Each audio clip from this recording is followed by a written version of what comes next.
This is my 1776 to 1777 Jessup's Loyal Rangers impression, also known as King's Loyal Americans, sometimes just called Loyal Rangers. They were raised by Major Edward Jessup in 1776.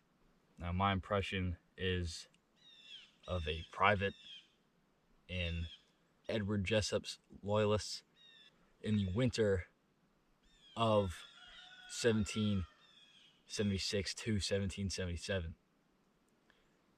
Now, what I'm wearing is the coat that was made for them in Canada, which was the cheapest coats that they could find. Now, as you can see, this coat is red, faced with green, and is actually falsely faced, meaning that the facings or lapels do not unbutton and fold over each other. I'm wearing woolen breeches, Indian style leggings, which not many of the men would have had, but because it is winter and there's about around 2 feet of snow here, I decided to put these on. I'm also wearing moccasins. I haven't found much documentation of them wearing moccasins. From what I've seen, they would have been wearing not much native style clothing. But again, because it's winter, I chose to wear these. These men were very poorly equipped. The only thing that was really given to them was the coats, the cartridge boxes or belly boxes, and from what we've seen, a stand of arms for old French Charleville guns. A lot of these men probably would have been using their own equipment, which is why I also have a shot pouch and a powder horn. And my cap is just a civilian style cap, modeled after an original.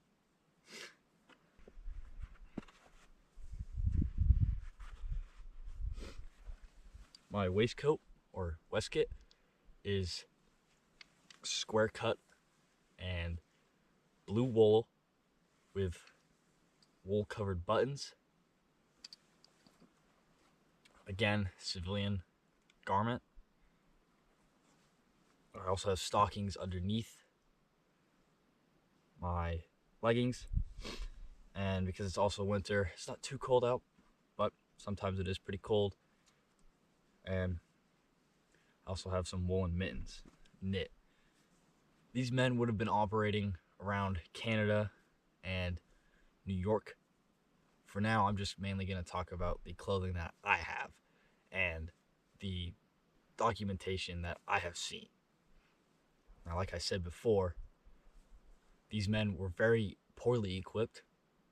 They did not have many government-issued things except for the belly boxes, which were really only, from what I can tell, the only government-issued piece. The clothing was very cheaply made out of red wool, which is, according to the letter, which is what they like. They liked that red. And it was faced with green. It says that it was the cheapest he could find. Now, they did not make very many of these, so these soldiers would have been most likely wearing a lot of civilian clothing, a lot of civilian jackets or coats. Now, that could have looked like this: brown wool waistcoat, sleeved waistcoat or jacket, This is a civilian pattern for around 1770. So they could have been wearing garments such as these or frock coats. There is a video out there describing the difference between coats and jackets, which I might link.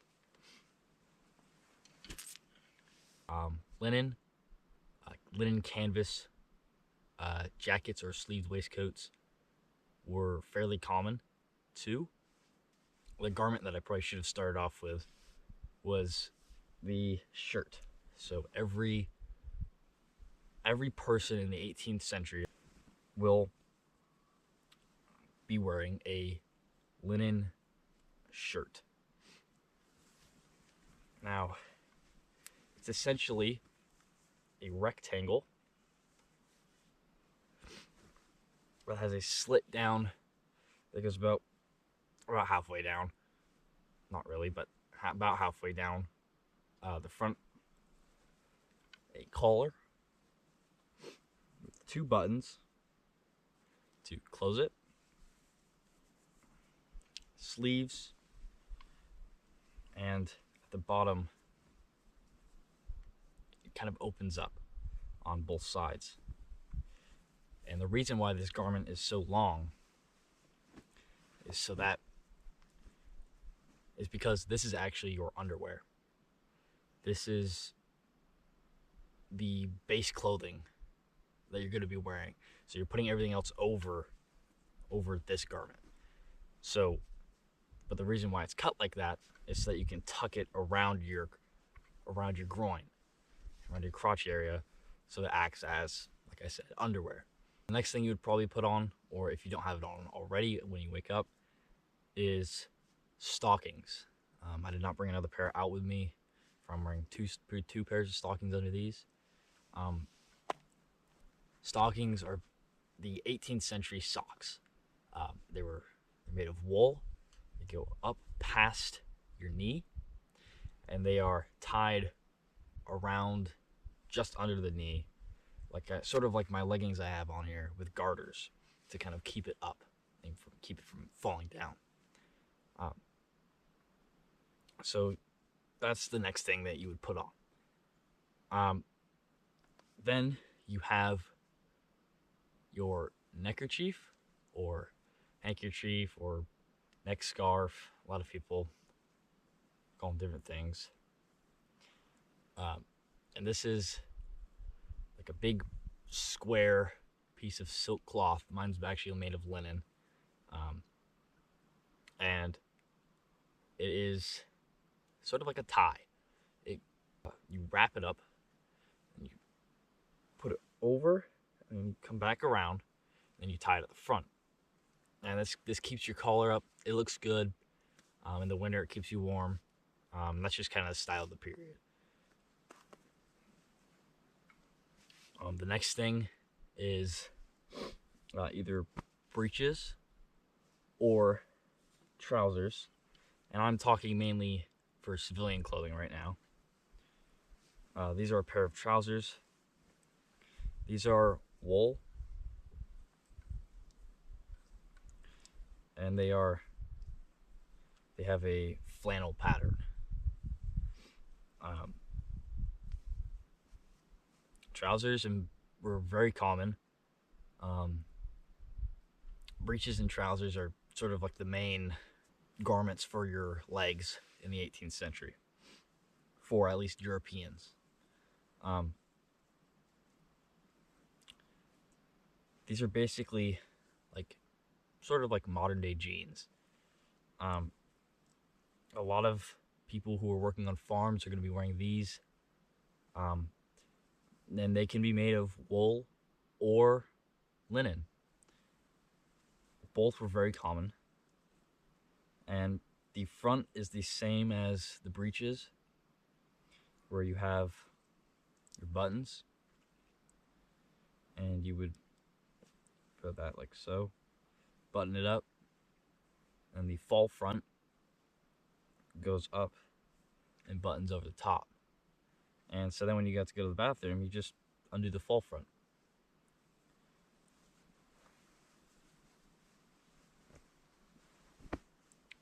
And the next would be a waistcoat or waistcoat, depends on how you pronounce it. In some cases, it would just be a sleeved waistcoat or sleeved waistcoat. And like the one I have on, either made of wool or linen. And these are basically the 18th century vests, if you will, of the time period. Some of them had like tails, and some of them, like mine, were square cut, meaning they didn't have tails, and they kind of stop at where your breeches or trousers start at your hips. And what you can see in a lot in paintings is that the waistcoats aren't fully buttoned at the top. They're actually left unbuttoned, especially when you have these. Next is your shoes. They're buckled shoes. They are, I believe, what's called straight last, which is where there is no left or right. Once you put them on, they kind of sort of mold to your feet over time. They're made of leather. And then you have your coat, which could either be in the form of a coat or a jacket. A jacket is sort of like a waistcoat with sleeves. Some people call them sleeved waistcoats. So a lot of people didn't really wear waistcoats with their jackets. But if you had a coat, you would probably be wearing a waistcoat or waistcoat. So I guess now I can move on to military clothing or military style of clothing. So I guess I'll start with the shirts. So for the British regulars, so not really my impression, their shirts would have, I forget the word again.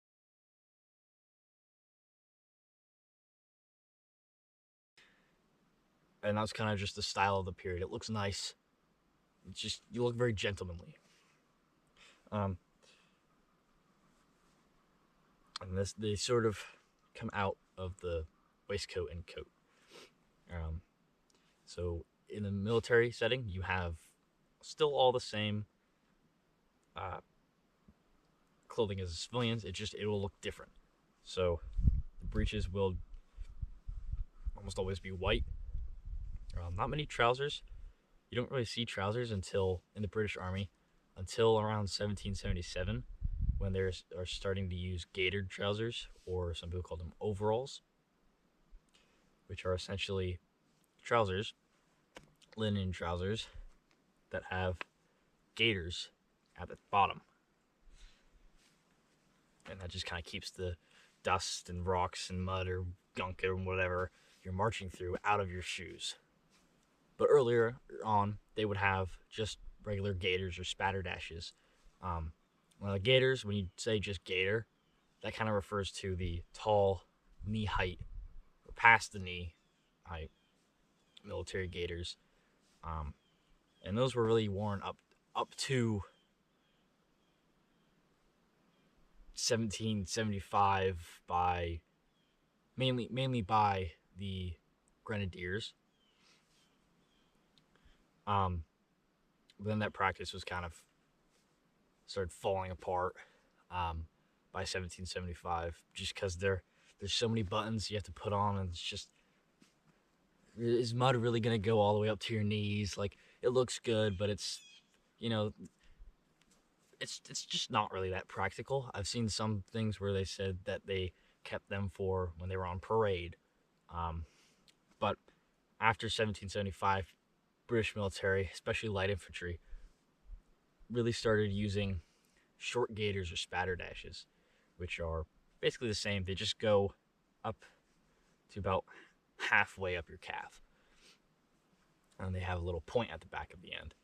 And civilians had these too. They just didn't really have the point at the back. And those would have been made from canvas. I've seen some where I think they say leather, but I'm not really sure about that. Some wool, I think, but that's I think that gets starting into like later into the war when their soldiers are starting to make their own stuff and modify their own equipment, which I'll talk about later. Um, and then you have the the waistcoat is basically the same. It has tails. It is white, except for the light infantry, which have red, and there's a square cut. And then you have the coat or jacket. I'm wearing actually a lot of people refer to these as coats just because it's a military setting, but these are technically jackets because the tails are actually cut short. These don't have the long tails that you would see on like a grenadier's coat or a battalion company's coat, or a hat company's coat. Now, how these close is even for with false face, it's still the same of how they close. You have hooks and eyes that then clasp together. Normally two, so one about halfway down and one at the top. And then the coat, I'm going to refer to it as a coat, technically it's a jacket. The coat starts to kind of swoop down, which actually helps with my belly box, but I don't think that's on purpose. I haven't really actually looked into why they have it like that. My guess is it just kind of looks good. It helps when you're kneeling. It helps kind of make the coat go out of the way. That's just kind of the style of how almost every single military in the 18th century, at least the late 18th century, had their lapels or facings, which that they would kind of taper off. Have a collar, which is actually the only functional part of the coat. The cuffs, and these are actually all the green that you see on me, the cuffs, the collar, and the lapels. These are all referred to as facings. It shows what regiment you're in. This would actually make me look like I'm sort of part of the 24th Regiment of Foot, except I don't have any lace on it, and like I said before, it's false-faced. This was just the style that we believe Jessup's Loyalists were using, and were wearing, at least most of them, in late 1776 and 1777, until about 1778, which I'll talk about in a little bit. As for neckerchiefs or handkerchief, or whatever,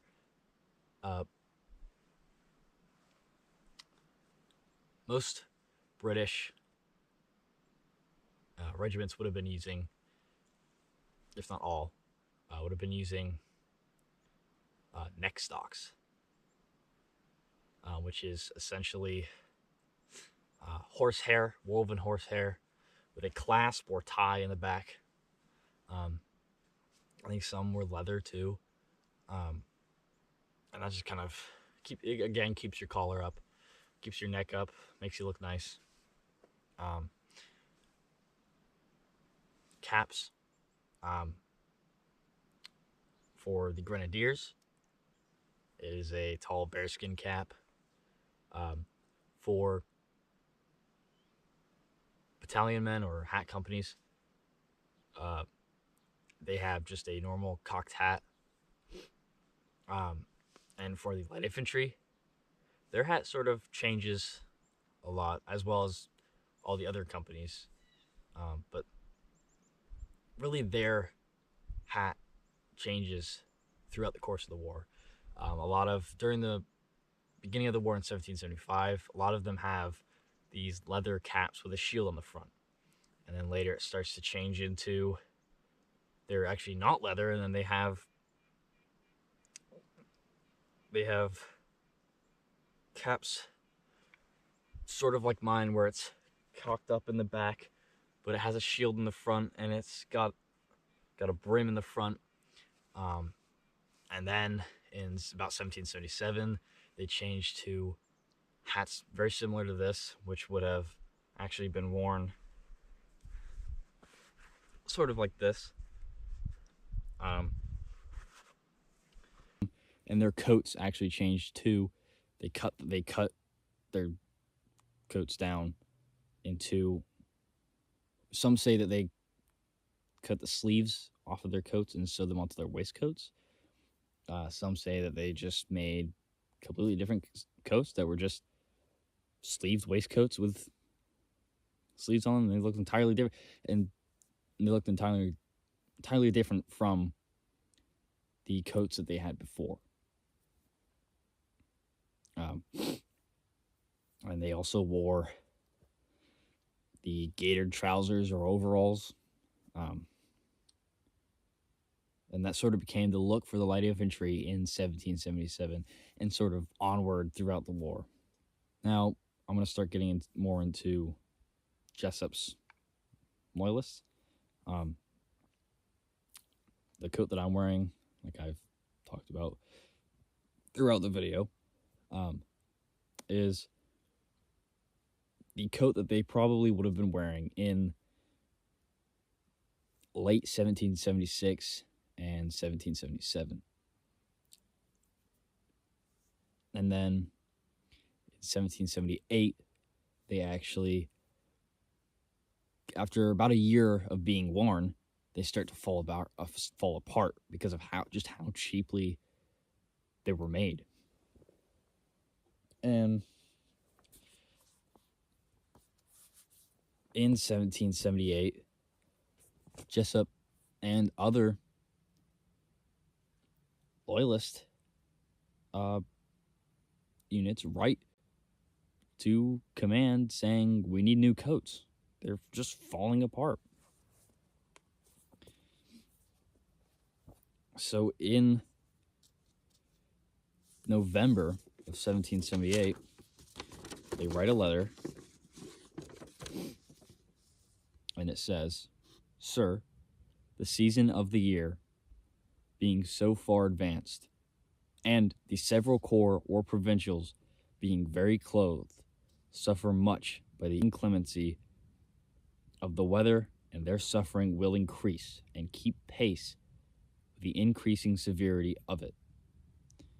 And also, having out heart to do that which will most tend to the service of the king, we beg leave to represent to you, and that you will inform His Excellency, the Commander-in-Chief, the state that the men are in who are incapable to do His Majesty's service well without clothing as we could wish, or would be done by them if they had clothes. The clothing which they had last fall was very bad, not sufficient for soldiers to wear a year. We wish to have them clothed with good clothes, either the green as the Royal Regiment of New York, or other clothes better than the red that they have had, and that as soon as may be commissioned/considered, that the men be capable of doing the king's service. If there is any good clothes in the store at this place, we wish to be supplied with it." They are begging for clothing to be worn that they can wear, which shows us their clothing was very bad. They were poorly clothed. And like I said before, these coats didn't even last a year, or just over a year, which later there are some accounts of them possibly getting blue coats faced with white. I still have to look at other records that show that, but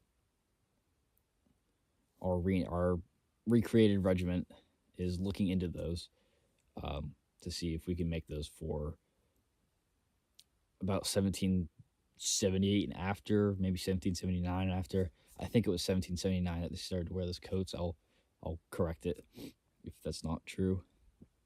But yeah, that is sort of the clothing of Jessup's Loyalists in 1776 to 1777. A lot of them were wearing just their everyday clothes, their civilian clothing. Not a lot of them have these nice Indian leggings or moccasins that they can wear, or even their regimentals. But I would have been one of those men, since there's a lot of snow. Would have been probably well off. I think there's some accounts of these men getting blankets that they can, so that they can turn them into leggings. But I'm not sure if they actually did that. But yeah, so I'll start to get into the accoutrements that these men were probably using. The first one that we know at least one of them had is a belly box or cartridge box. Now, this is a wooden block with holes drilled into it, about 18 holes, I believe. I could be wrong about that. For cartridges to be held in. And leather straps for the belt, and a leather flap with GR and the crown stamped on it. And the reason we know that at least one of these men had this is because a cartridge box belonging to, I believe, Major Edward Jessup. Maybe it's Ebenezer Jessup's, but I believe it's Major Edward Jessup's cartridge box. We actually have that. There's some pictures of it online. I've been trying to find a little more pictures.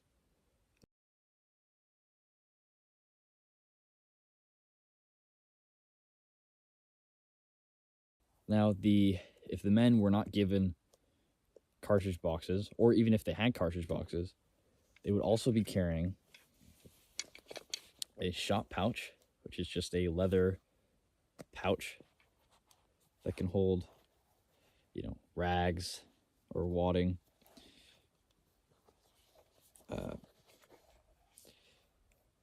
Musket tools. This is actually from what I've seen, this is actually a pretty Farby musket tool. And as the name suggests, shot for your musket. And when you have a shot pouch, you're going to need something to carry your powder. So you have a powder horn. And this is a hollow horn with a wooden stopper and another wooden stopper at the other end. It's where you can just fill it up with powder, and then when you need to, pour it into the pan. And for when you're actually loading the barrel, you have a powder measure. This one is about 70 grains. So instead of just having this filled with powder and pouring that powder down the barrel with no idea how much powder you're pouring into the barrel, you can actually measure the amount of powder, which is going to help you get more accurate shots, because you know how much you're putting into your priming pan and how much you're putting down the barrel, instead of a cartridge where you're kind of just dumping the powder really quickly, shutting the pan, and then dumping whatever's left in the cartridge down the barrel. So you're just going to have a better idea of how much powder you're dumping down the barrel. These men probably wouldn't have had civilian-style cartridge pouches. Difference between a cartridge box and a cartridge pouch. There's another video that I'll probably link, and that explains that in more detail. But basically, the difference is the wooden block is actually in a pouch instead of just being on a belt and carried like like so on your waist or on your stomach. Now for drinking, I have a wooden stave canteen. This is a just civilian canteen. Would have been very common for really any American fighting on either with the British or on the side of liberty.